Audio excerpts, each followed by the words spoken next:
Hi friends, ఎలా ఉన్నారు? నా వీడియో షేర్ చేస్తుంది, లైక్ చేస్తున్నాను చూస్తున్నాను చాలామంది. ఈరోజు అయితే మేస్త్రీలందరూ వచ్చేసారు. ఇల్లు స్టార్ట్ అయిపోయింది. ఇగో నిన్న మొన్న పిల్లర్స్ పోసారు, ఆ పని అయిపోయింది. ఇది తీసి పక్కన పడేశారు.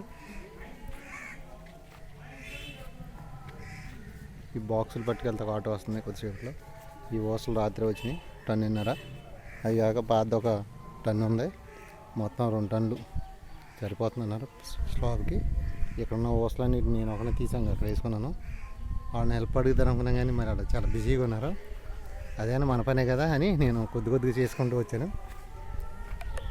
ఇవి ఎదురు పారి కూడా కడతాకే భీమ్ లైట్కి కొద్దిగా ఓసం మిగిలింది. స్టాండ్ కట్ రెడీ ఉంచారు. ఇలా వస్తుంది కంటిన్యూగా. కంచి కట్ తీసేస్తాం, ఎదరికి ఎట్టుకల వరకు వెళ్ళిపోతుంది. ఇగో కేసీపీ సిమెంట్ తీసుకొచ్చాం, కట్టలకి ఇవ్వడతా అయిపోతున్నాయి. 200 కట్టలు తీసాం. ఇవి గోడ కట్టకి స్లాబ్కి 250 కట్టలు ఆర్కిటెక్ట్ సూపర్ వేపిస్తున్నాం. రాత్రి కామరకోట నుంచి వీడియో పెట్టాను కదా, ఇగో తీసుకొచ్చాం. 6-9 సైజు ఇది. 4 గుమ్మాలు సిమెంట్. ఎందుకంటే చెక్క పెడుతుంటే చెద పట్టేస్తున్నాయి. మా పక్కన ఇంటికి అలాగే పట్టి చాలా ఇబ్బంది పడ్డారు అలా. అది చూసి మేము ముందుగానే తయారయ్యాం. ఓకే, ఇంకో అటాచ్ బాత్రూంలోకి ఫ్యాన్ కూడా వచ్చేలాగా మోడల్స్ వచ్చినాయి.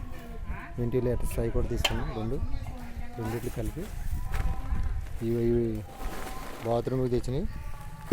1, 2, 3. ఈ 2 ఎలప తట్టు బయట తట్టు ఎందుకంటే దోమ సెట్ ఉండగా వీలుగా చేయించిన 2 తెచ్చాం. 2 ఎడపలు బయట ఉంటాయి. ఈ పక్కన ఉన్నది మెయిన్ డోరు. ఆల్రెడీ మనం పెట్టాం, మరొకసారి చూపిస్తాను. 45,000 అయింది, టేక్తో చేయించాం.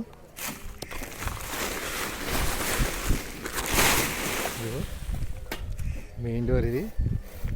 మా వాళ్ళు చిక్కుపడిపోతున్నారు.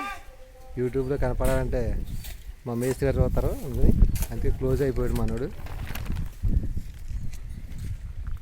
ఫ్రెండ్స్, ఇక్కడ మాకు సైట్ కొద్దిగానే ఉంది, అందుకని ముందుగానే ప్రహరీ వారు కట్టేస్తున్నారు. లేకపోతే కట్టాలంటే ఇబ్బంది అవుతుంది.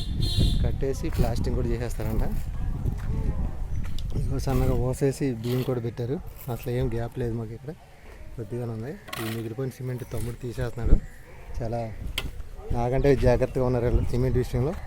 అంటే కట్ట వచ్చి 340 రూపాయలు చెప్పాము. మేస్త్రి గారు కూడా ఈ పక్కనే ఉన్నారు.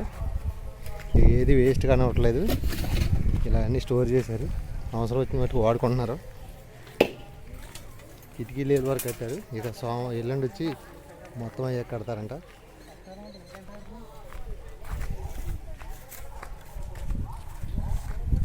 కిచెన్ వరకు వచ్చింది, బెడ్రూమ్ నుండి ఈ పక్క నుంచి కట్టుకుంటూ వస్తున్నారు. ఇంకో పీసులు కూడా ఏం మిస్ అవ్వకుండా, చిన్న పీసు ఒకటి కూడా మిస్ అవ్వకుండా కడుతున్నారు. సిమెంట్ వేస్ట్ అవ్వకుండా కింద బరకం కూడా వేశారు. అదంతా క్లియర్గా మళ్ళీ పైన వేసి కడుతున్నారు. స్తంభం జాయింట్ దగ్గర ఇలా ఒండ్రి రాస్తున్నారు, రేపొద్దున వదిలేకుండా ఉండటం కోసం. లేకపోతే గ్యాప్ వచ్చిందంటే మళ్ళీ బాగోదని.